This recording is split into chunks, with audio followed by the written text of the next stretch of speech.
자, 여러분 안녕하십니까? 여러분 2013년도 CPA 경제학 기출문제 36번서부터 40번까지 같이 풀어보도록 하겠습니다. 자, 우선 36번 문제 좀 한번 보겠습니다. 장기균형 상태에 있던 어떤 경제가 원유 가격의 일시적인 상승입니다. 이거 비용이 증가하는 거 아니겠습니까? 코스트가 증가하면 자, 비용 인상 인플레이션이 발생하니까 단계 AS 곡선이 우상향하는데 요 단계 AS 곡선이 상방 이동합니다. 상방으로 이동하게 되겠네요. 네, 이동 이렇게 되는 것이죠. 이해 가시죠? 오케이. 자, 그러면 이렇게 한번 나눠서 보도록 하겠습니다. 자, AS 곡선이 장기에는 이렇게 수직입니다. 단기는 이제 우상향하는 형태가 되죠. 그래서 이렇게 우상향하는 형태가 이렇게 돼요.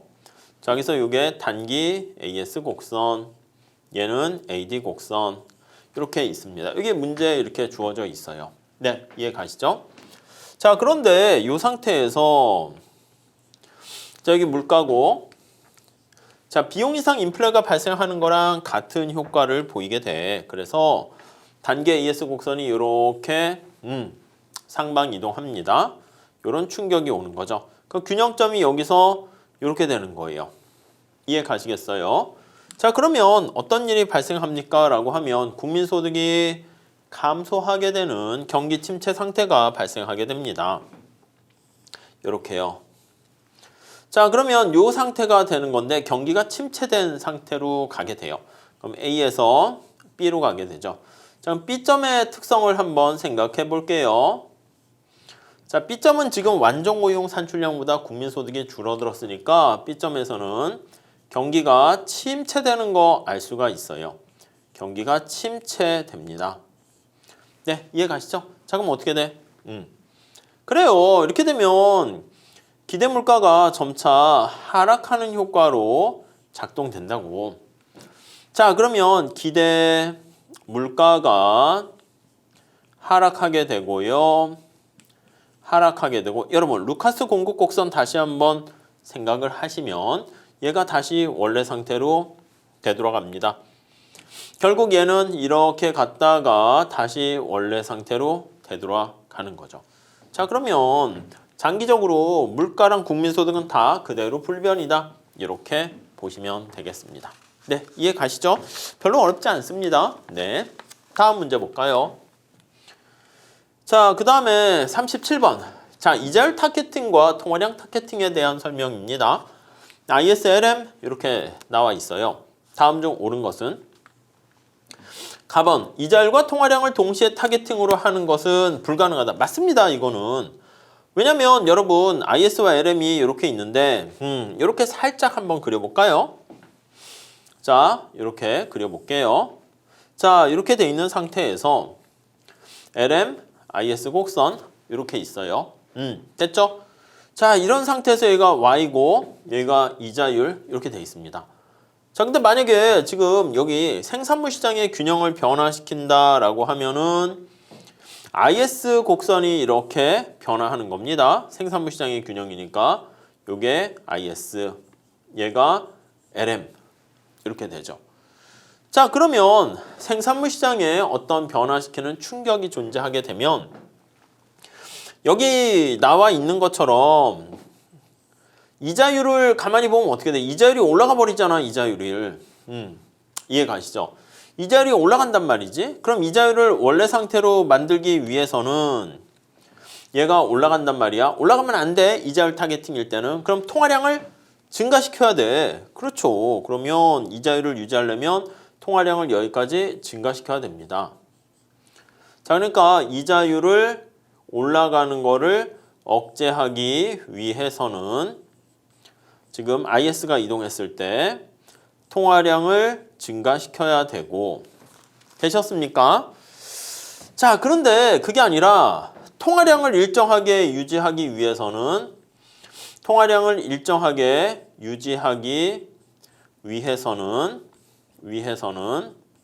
자, 어떻게 해야 됩니까? 그렇지. 이자율이 올라가는 거야. 자, 그러니까 여기 나와 있는 거에서 우리가 확인할 수 있는 것은 뭐냐면 두 마리 토끼인 이자율과 통화량을 다 중간 목표라고 하죠. 이걸 동시에 어떻게 컨트롤할 수는 없다라는 것을 알 수 있습니다. 오케이, 이해되십니까? 가번 맞아요. 자, 다음 나번은 자, 경기 변동의 주요 원인이 생산물 시장의 균형을 변화시키는 충격이라면 여러분 경기 변동의 원인이 생산물 시장의 균형을 변화시키는 충격이라 그러면 이거는 IS가 이동을 하는 거죠. 이해되시죠? 자, 그러면 윌리엄 풀의 어떤 중간 목표로서 이자율과 통화량 중에 어떤 거를 사용하는 게 좋습니까? 하면은 생산물 시장의 충격이 균형을 변화시키는 충격이다. 이렇게 되면 IS가 흔들리는 거야. 그러면 통화량을 중간 목표로 쓰는 게 좋다는 거야. 근데 여기서는 이자율을 타겟팅으로 하는 게 좋다? 아닙니다. 자, 이거 반대야. 답은 화폐 시장을 균형을 변화시키는 충격이라면 LM이 이동하는 거야. 그렇기 때문에 통화량이 불안정하기 때문에 이때는 이자율을 중간 목표로 쓰는 게 좋습니다. 근데 통화량을 중간 목표로 쓰는 게 좋다? 아니죠. 아시겠죠? 자, 여기서 이것만 잘 체크해 보시면 될 것 같습니다. 그 충격이 화폐 시장의 충격인지 생산물 시장의 충격인지 그것만 보시면 되겠고, 제가 기본 강의 때 이거 설명을 좀 많이 드려요. 거기 해설에도 좀 넣어놓긴 했어. 근데 그거 좀 생각하시면 되니까 별로 어렵지 않게 답을 찾아낼 수가 있습니다. 그래서 요거 1번 이렇게 봐주시면 되겠죠. 뭐 살짝만 볼게요. 위에 그림에 나와 있는 것처럼 자, 실물 시장이 불안정한 경우 한번 볼게요. 나번 한번 보도록 하겠습니다. 자, 우리 이게 안정적이다라는 것은 국민 소득이 일정하게 크게 변하지 않았을 때가 좋은 거야. 자, 그런데 여기 실물 시장이 생산물 시장이 불안정적이니까 IS가 이렇게 왔다리 갔다리 조정이 되고 있습니다. 아시죠?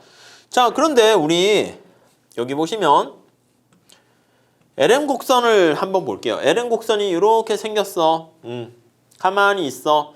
자, 그러면 LM 곡선이 가만히 있으면 통화량을 그대로 놔뒀을 때는 어떻게 됩니까? 그러면 국민소득이 여기서부터 여기까지만 왔다 갔다 변하는 걸 알 수가 있습니다. 근데 만약에 그게 아니라 자, 이자율을 중간 목표로 쓴다 할게요. 그러면 이자율을 맞춰줘야 되는 거잖아요. 이렇게. 이자율을 맞춰줘야 되기 때문에 이럴 때는 어떻게 돼야 됩니까? 라고 하면은요. 여기 나와 있는 것처럼 통화량을 이렇게 증가시켜 줘야 된다고요. 이해 가십니까? 자, 다시요. 자, 요거 원래 여기 시작이었어. IS가 왔다리 갔다리 합니다. 그래서 요 영역을 살짝 표시를 해볼게요.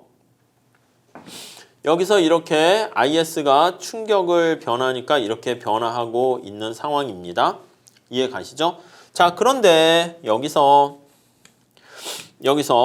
그냥 LN 곡선을 그대로 유지하게 되는 거야. LN 곡선을 그냥 가만히 유지하게 돼. LN 곡선을 고정 이렇게 시키게 되면 국민소득이 여기서부터 여기까지만 왔다 갔다 이렇게 충격을 미치게 되는 거예요. LM을 유지한다라는 것은 뭐야? 유지하는 것은 통화량을 일정하게 유지하는 거야. 그러니까 통화량이 증가하면 LM이 변하잖아. 그래서 화폐 공급이 일정 이렇게 하게 된다는 것이죠. 이해 가시죠? 자, 근데 그게 아니라 만약에 이자율을 일정하게 유지한다 할게요. 이자율을 일정하게 유지한다? 그럼 이자율이 올라갔으니까 이자율을 내려야 될 거 아니겠습니까? 그러면 LN 곡선을 우측으로 이동시켜야 돼. 통화량을 증가시켜야 돼. 자, 여기서 만약에 얘를 일정하게 유지한다라고 하면 유지하기 위해서는 통화량을 증가시켜야 돼요. 그래서 통화량을 증가시켜야 됩니다. 그러면 LN 곡선이 이동합니다. 자, 이동했을 때 균형점 여기까지 가게 되는 걸 알 수가 있죠. 자, 그러면 여기 나와 있는 것처럼 이렇게 국민소득이 크게 왔다 갔다 하는 거 알 수가 있어요. 자, 그러면 IS가 여기 생산물 시장이 충격이 발생하게 된다 라고 하면은요. 그랬을 때는 이자율을 안정적으로 유지하는 것보다는 통화량을 안정적으로 유지하는 게 국민소득에 왔다 갔다 스윙하는 변동폭을 줄일 수 있다. 이렇게 볼 수가 있겠습니다. 아시겠죠? 예, 그 정도 정리해 보시면 되겠고요. 답 찾는 거는 뭐 심플합니다. 네, 그 정도 봐주시죠. 다음. 자, 그 다음에 38번 같이 한번 보도록 하겠습니다. 자, 생산 요소인 자본, 노동, 그리고 기술이 고정되어 있는 모형 하에서 소비는 가처분 소득의 함수이고 투자는 이자율의 함수입니다. 정부 지출 조세는 외생적으로 주어져 있을 때 다음 중 옳지 않은 것은? 자, 정부 지출을 증가하면 민간 투자 감소한다. 이게 구축 효과잖아요. 그러니까 1번은 구축 효과 요거 얘기하는 거니까 오케이. 네, 되는 것 같고요. 다음에 2번 볼게요. 폐쇄 경제에서 정부 지출이 증가했을 때 소비가 가처분 소득의 함수일 뿐만 아니라 이자율의 감소 함수가 된다면 가처분 소득만의 함수일 때보다 이자율이 더 많이 상승한다. 여러분, 여기 보시면 소비가 이자율에도 영향을 받는다라고 하면은요, 우리 해설에 거기 그림을 좀 더 그려놨습니다. 그러면 기본적으로 정부 지출이 증가했을 때 이거는 IS 곡선이 우측으로 이동을 하는 거야.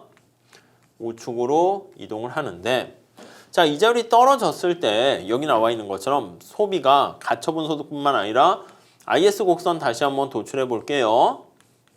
Y뿐만 아니라 이자율에 영향을 받아. 그래서 R, 여기 뭐 G 이렇게 있다라고 한번 생각을 해 볼게요. 그럼 이자율이 떨어지잖아. 이자율이 떨어지잖아. 그러면 IS 곡선 도출할 때 어떻게 했습니까? 하나의 점을 찾아가지고요. 거기에서 이자율이 하락할 때 뭐가 얼마나 변하는가? 그거를 보게 되는데, 자, 이자율이 하락할 때 얘만 있을 때 국민소득이 증가하는 요 효과가 이렇게 되는 거고요. 여기까지. 근데 소비까지 이자율에 대한 거면 이건 마이너스 아닙니까? 그러니까 얘도 같이 떨어지면 요거 효과가 하나 또 더 생긴다니까? 이렇게. 자, 이자율이 떨어질 때 얘까지 있으면 요 효과까지 하나 더 붙게 된다고요. 이해 가시죠? 자, 그래서 지금 너 뭘 얘기하려고 하는 건데, 아니 뭐냐면 IS 곡선이 훨씬 더 완만해진다라는 것을 얘기하고 싶어서 이렇게 되는 겁니다. 자, 그래서 소비라는 게 여기 나와 있는 것처럼 이자율의 감소 함수라면 그럼 IS 곡선이 훨씬 더 완만하게 되는 걸 알 수가 있어요. 자, 이러한 상황에서 IS가 우측으로 이동하는 거야. 자, 그러면 이동하는 거리의 길이는 똑같이 맞춰야 되거든요. 자, 여기다가 한번 그림을 살짝 그려볼게요. 거기 해설에 그림을 잘 그려놨어요. LN 곡선이 이렇게 있는데, 자, IS가 좀 더 가파른 IS가 이동을 해서 이만큼 이동을 했다라고 한번 해봅시다. 자, 그러면 이렇게 이동을 하게 되면 여기 있는 것처럼 이만큼 옆으로 이동한 거, 이만큼 이동한 거야. 그러면 이자율은 국민소득은 조금 증가하게 되고 여기 나와 있는 것처럼 이자율이 좀 많이 이렇게 올라가는 것을 알 수가 있습니다. 자, 그런데 여기 나와 있는 것처럼 자, 핑크 색깔로 할게요. IS가 완만해 이렇게. 이동 크기는 똑같아야 되니까 여기에 초점을 맞춰야 됩니다. 이렇게. 이해 가시죠? 자, 그러면 우리 국민소득은 여기서부터 원래는 이렇게까지 가야 되는데 여기까지밖에 증가하지 않습니다. 그렇죠? 그러면 이자율이 어떻게? 조금만 올라간다고, 조금만. 원래는 여기서부터 이만큼까지 가야 돼서 많이 올라가는데 완만할수록 IS가 완만한 거야. 그래서 핑크 색깔이 IS가 완만할수록 주의하셔야 될 게 옆으로 국민소득이 증가하는 그 크기는 똑같이 맞춰주셔야 돼. 여기까지 이렇게. 네, 이해 가시겠죠? 자, 그런데 이자율은 더 조금 올라가죠. 그러니까 더 많이 상승한다가 아니다. 이렇게 보시면 되겠습니다. 이해 가시죠? 자, 다음에 자본이동이 완전히 자유롭고 변동환율 제도 할 때 고제 변금 아니겠습니까? 변동환율 제도에서는 금융정책이 효과가 있어요. 이것도 물론 체크해야 돼. 정부 지출의 증가는 순수출을 감소시킨다. 그렇죠, 맞아요. 변동환율 제도에서 재정정책을 실시하게 되면 환율이 IS가 우측 이동하니까 달러가 들어와서 환율이 떨어져. 그러니까 순수출이 감소하게 되는 효과를 보여서 정부의 확장적 재정정책을 상쇄시킵니다. 아시겠죠? 그 표현 잘 보시고. 자본이동이 완전히 자유로운 변동환율 제도 하에서는요. 정부 지출의 증가는 지금 얘기한 거야. 정부 지출의 증가는 국내 통화 가치를 상승시키고 환율을 떨어뜨리게 됩니다. 환율 하락이니까 이제 순수출이 하락하게 되는 게 알 수가 있고, 그래서 우측으로 이동시킨 IS 곡선을 다시 왼쪽으로 이동시킨다. 그렇게 보시면 되겠습니다. 오케이, 이해되시죠? 자, 다음에 이렇게 수입 제한 정책을 사용했을 때 교육 규모가 감소한다. 여러분, 수입 제한 정책을 사용하게 되면 수입을 못하도록 약간 막는 겁니다. 그럼 쉽게 얘기하면 순수출이 증가하는 걸로 생각할 수가 있겠죠. 그래서 거기 뭐 해설로 설명을 넣어놓긴 했는데 순수출이 이렇게 증가하는 것이긴 하지만, 그러니까 IS가 우측 이동하지만 변동환율 제도니까 어떻게 된다? 효과가 없게 됩니다. 이해 가시죠? 그래서 뭐 그거 쉽게 파악할 수 있어요. 그래서 여기 나와 있는 이것저것 다 들어가 있긴 한데 2번을 중심으로 한번 보시고 나머지 4번, 5번 되는 것은 먼델 플레밍 모델이니까 잘 정리하시면 되겠습니다. 자, 다음 39번 볼게요. 경기 안정화 정책과 관련해 가지고 설명 중 옳지 않은 것은, 여러분 자동 안정화 정치라는 게 뭐야? 오토매틱 아니겠습니까? 오토야. 정부가 여러 가지 경제 안정화 정책을 실시할 때 막 이렇게 조정하지 말라는 거야. 야, 너 이렇게 오토매틱하는 정책이 빌트인 되어 있으니까 너 그렇게 하지 마. 이게 재정 정책과 관련한 것으로서 오토매틱이야. 그러니까 케인즈의 재량 정책을 비판하는 거예요. 그래서 정부의 재량 정책을 비판하게 된다라는 것을 알 수가 있어요. 디스하는 거야. 이거를 비판합니다. 어떻게 하는데 야 준칙에 맞춰서 해 이렇게 되는 거야. 특히 어떤 조건이 충족되면 자동적으로 이러한 정책적 효과가 발동하기 때문에 외부 시차를 줄이는 게 아니라 내부 시차를 줄인다 이렇게 보셔야죠. 오케이, 이해 가시죠? 자, 다음에 루카스 비판은 과거의 자료를 이용해서 추정된 계량 모형을 가지고 새로운 정책의 효과를 예측하는 거 효과가 없어. 과거 안 됩니다. 이용 가능한 한 all available한 모든 정보를 써야 되는 거야. 그래서 이용 가능한 모든 정보를 해야 된다. 이렇게 얘기를 하는 것이죠. 정보를 활용해야 한다. 이렇게 얘기하는 겁니다. 안 그러면 네가 생각한 어떤 정책에 대한 예측 별로 효과 없어. 이렇게 된다는 거죠. 자, 4번. 경기 예측력이 제고된다면 재량적 정책의 정당성이 강화된다. 맞죠, 여러분? 이 케인즈를 비판하는 건 이게 왜 그래요? 우리가 기본적으로 봤을 때 고전학파랑 케인즈학파랑 이렇게 싸움을 하는데 케인즈는요, 자기같이 똑똑한 엘리트 집단이 여러 가지 상황에 맞춰서 미세 조정을 하게 되면 충분히 안정화 정책을 사용할 수 있다라는 거야. 그러니까 케인즈는 기본적으로 시장을 못 믿겠다는 거야. 야, 시장 실패, 시장 불신, 천국, 불신 지옥, 천국, 믿음 천국 이것처럼 시장을 불신하고 정부를 신뢰합니다. 이해 가시겠죠? 신뢰 이렇게. 근데 여기 나와 있는 고전학파 쪽 계통은요.